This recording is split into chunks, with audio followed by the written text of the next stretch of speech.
All right, for this next problem, we're going to say 4t squared minus 27t plus 18.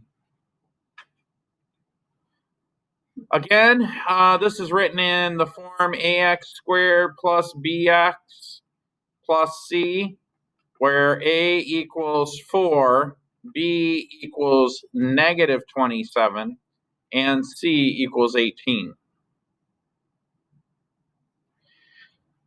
I'm double checking because I really don't want to multiply 4 by 18, but you know what? If I look at this, 4 is just 2 divided by 2. 27 is really 3 times 3 times 3. And then 18 is just 6 times 3, which is 2 times 3 times 3. So if I want to find the greatest common factor, then I just circle what they have in common. So 4 has a 2, 27 doesn't have any 2's. 18 has a 2, but you gotta, in order to factor it, they all have to have a common multiple, or factor, I'm sorry. They don't. So this is what I have to work with. So anyways, I need to find two numbers that when you add them up, they equal negative 27. And when you multiply them out, they equal a times c, which is 4, times the quantity 18. I know that that's 72, but let's assume that you're not that comfortable in doing that type of math.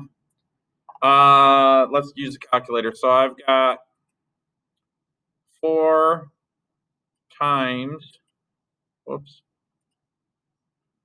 4 times 18.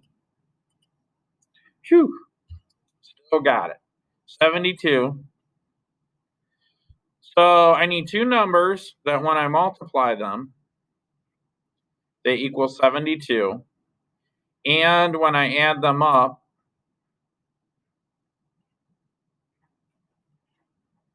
they equal, oops, I didn't give myself a lot of room there. They equal negative 27. Okay.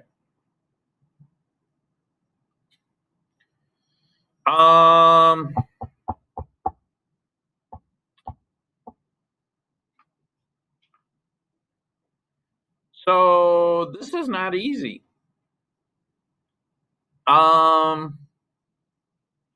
One way to do this is you go through, you take a calculator, and I'm going to take 72, and I'm just going to start dividing it by numbers, okay?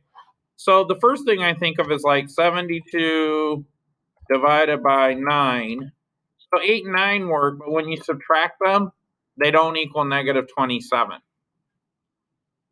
Okay, so then I'm going to say, well, what's next? Well, 72 divided by 8.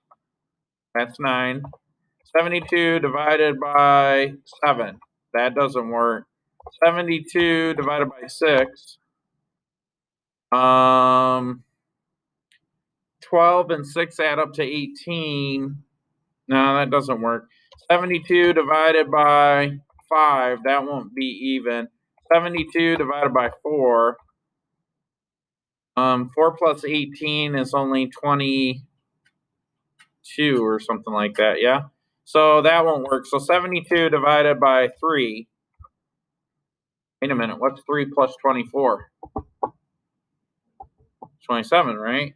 So then I think it's 3 and 24. In other words, 3 times 24 equals 72. 3 plus 24 equals 27, but I got to have a negative 7 or negative 27. So what if I did this? Can I say negative 3 times negative 24? Will that still give me a positive 72? Yeah. Can I say negative 3 plus negative 24? Doesn't that give me my negative 27? Yeah.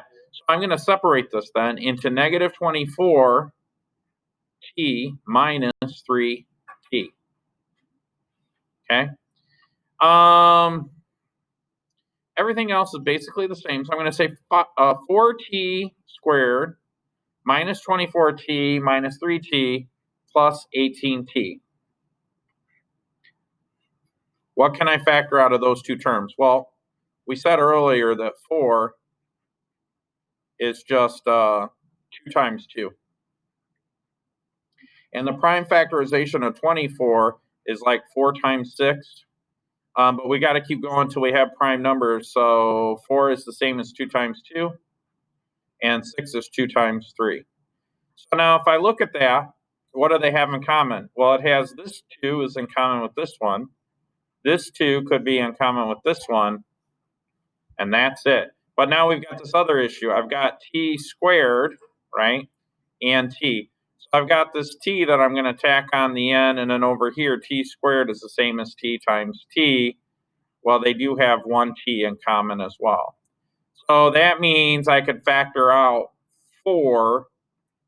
How do I know that? Because I've got 2 times 2 times t equals 4t. So that gives me t minus 6, right? Now, from the jump, if I did my math right, I would expect to see t minus 6 in here. I would expect that if I'm doing everything correctly. But I'm going to break this down just in case. So I'm going to say, well, what's the common? Oh, the common factor is 3, right? Does 3 go into 18? Yeah, 6 times, right? So remember, Mr. Adams said if there's a negative sign here, what does that mean? We're going to factor out a negative. So if I pull out a negative 3, what's negative 3 times t?